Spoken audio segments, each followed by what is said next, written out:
everyone, I'm Bradley Sward, Assistant Professor of Computer Information Systems at the College of DuPage in Glen Ellen, Illinois. And today, this video is going to take a look at character and string data type representation. Most of our day-to-day computing lives, these days, pretty much use either an ASCII code or a Unicode standard when it comes to character and string representation. And that's not to say that there weren't many standards over the years. I remember using much different standards and having to worry about much different standards even 20 years ago, like in a COBOL course or something that I took when I was an undergrad. So this XKCD comic strip is very, is pretty spot on when it comes to how these things kind of occur, where you're just trying to come up with a better way to do things, and in the process you create a new standard because you realize that, oh shoot, there's a lot of other things that I didn't account for when I was trying to create my new standard, and therefore now we have 15 or 20 competing standards. You'd like to think that we could all work our way down, but it takes a lot of years for standardization to occur. Here you see the standard ASCII chart. One thing to notice that it's a 7-bit representation, so values from 0 to 127 are stored inside of this chart. And I say this is definitely going to be what we use for assembly language. We're not going to be worrying about anything larger than this. We're just going to keep it simple. So what do I notice from the chart? We're going to go through a lot of this in future lectures, try to figure out how arbitrary is this number set, is this ASCII set truly. So it's like 0 through 31, those values are computer specific.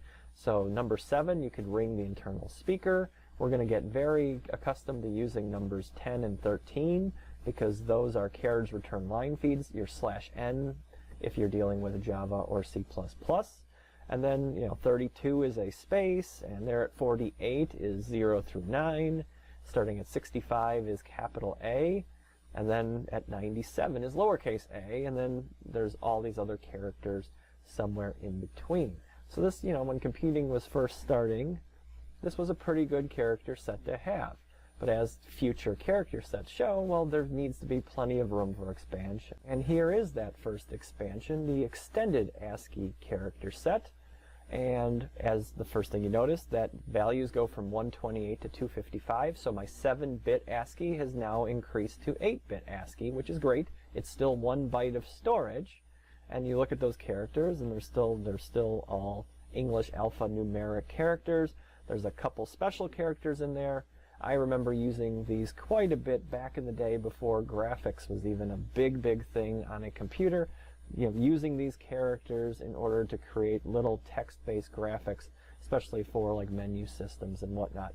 And you'll still see that today on like AS400 systems and systems that basically use text instead of graphics. So real quick, I just wanted to discuss with you guys that maybe one day in your future you're working on an embedded system, you are actually working in assembly language. You might not be using ASCII or Unicode or any other system. You might be using something else, maybe like this, ANSI. And ANSI is not really so much of a standard as what they call a well-defined meaning, in that this is just a series of standards that kind of have one overarching commonality, this ANSI standard. So ANSI stands for American National Standards Institute. I don't know much about this because pretty much everything I've been using in my life has been ASCII, but maybe one of you will have something slightly different.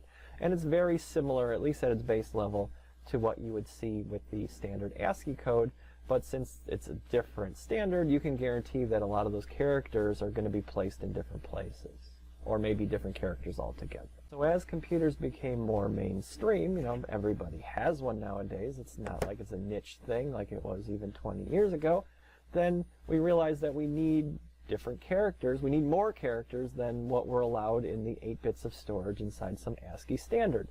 So the Unicode standard was brought about to bring into the modern era, and as you could tell, there's thousands upon thousands of characters. It goes up to 65,536 characters that can be represented because the ASCII standard is a 16-bit standard for the most part, and of course there are slight differences. There are of course different types of standards inside the Unicode standard. So of course the first 128 to 256 spaces is set aside for the ASCII code or the ASCII chart because it's already been established, but everything past that is used for everything imaginable, from Korean, Japanese, Chinese, Russian, Greek, and anything else that they deemed necessary to put into the standard. And at this point, you can tell they've kind of run out of things to put in, because the kids these days are putting in all your emojis, so all the poop and all of the curling stones and all the other things that, all the smiley faces and frowny faces, all of those are now standard inside of the Unicode set. Everything we've discussed previously in this video basically comes down to, how do I encode one specific character in some kind of binary format? And now, moving forward, we're like, okay, there's more to life than just one character. We need to basically have strings of characters, like in this example, my name, or an address, or anything imaginable, any kind of text for, a book, or anything like that that you would want to put into binary that works on a computer. So as you can imagine, even that has a series of different standards that are abided by different people. So the C-based languages use what you see here. It's a null-terminated string format. Every character in a string is represented in sequential order, like an array. And a C string, a pure C string, looks a lot different in code than a C++ string, as this example here indicates. So at the end of a string, a null character is placed, and that's literally the 0. If you go back to the ASCII chart, there's a difference between null, which is like ASCII 0, versus like an O, which is like a capital O or a lowercase o, or a 0. Completely different things. That's why you notice here at the end there's a /O to indicate that as a null. So again, you see here the plain C, straight C representation of my string of my name, Brad. It's a const character pointer. The variable name is called name, and it's storing capital B, lowercase r, lowercase a, and lowercase d inside of there. And if you did fire up Visual Studio and put that line of code in and mouse it over, you would actually see that it would say that it is a character string of 5 characters. And looking at, B, R, A, D, there's 4 characters. And again, we have to remember this null terminator is part of the string, so it's a 5th character. Like in C++ or C, we don't have to remember that. The compiler, the programming language as it's being reduced down into machine language, puts that null character in for us. So that's pretty cool. But we're going to be working in assembly language. We're going to have to remember that. So down below there, that's how I would represent this in assembly language. It's a series of bytes, and I have to put that (0) there. And if I forget, because when I go to print a string, the string functionality for printing is basically going, are you a 0? Are you a 0? Are you a 0? And this is going to print until it finds that 0. And as you can imagine, if it doesn't find it there, it might just keep going and might even go past the bounds of your program trying to find that 0. And one way or another, it's going to either print garbage or it's going to just crash your program outright altogether. So listed here are a few other ways that strings have been represented over the years, and it kind of draws a balance between space efficiency, just reducing down what I'm trying to convey in the smallest amount of space possible, versus readability. Because even when we teach you guys like C++ or Java and we open up a file and we spit information out to it, of course the most efficient way to do this most likely is to do this in binary mode. But when you're just learning how this all works, you're not going to be able to look at a binary digit and go, oh yeah, that's exactly what I'm trying to do. That's 19, or that's a character B, or something like that. It just doesn't work. So we teach you to print out and spit it out in text mode, which is more characters than is needed if I'm just doing it in binary. So then looking at something like ASCII binary, what a waste of space, because it's very visible to me. 0, 1, 0, 1, those are ASCII characters.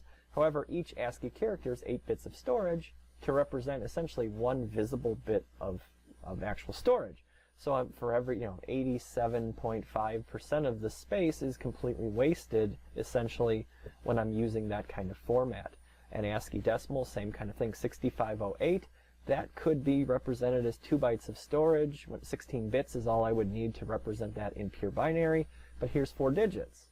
And hex is where things get a little, maybe kind of bridges it a little bit better, but it's still poor depending on the size of the value.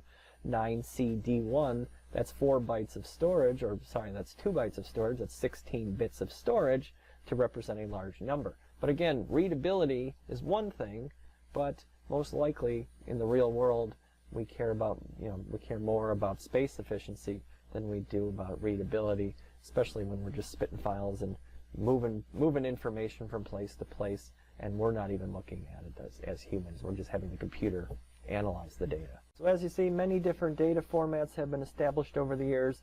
The best ones, or the most popular ones, have worked their way to the top, and we use those on a day-to-day basis. So ASCII and Unicode is what we do. We're going to be using ASCII specifically in this course.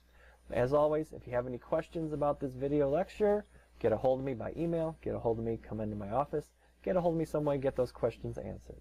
So thanks for sticking with it, and we'll see you next time.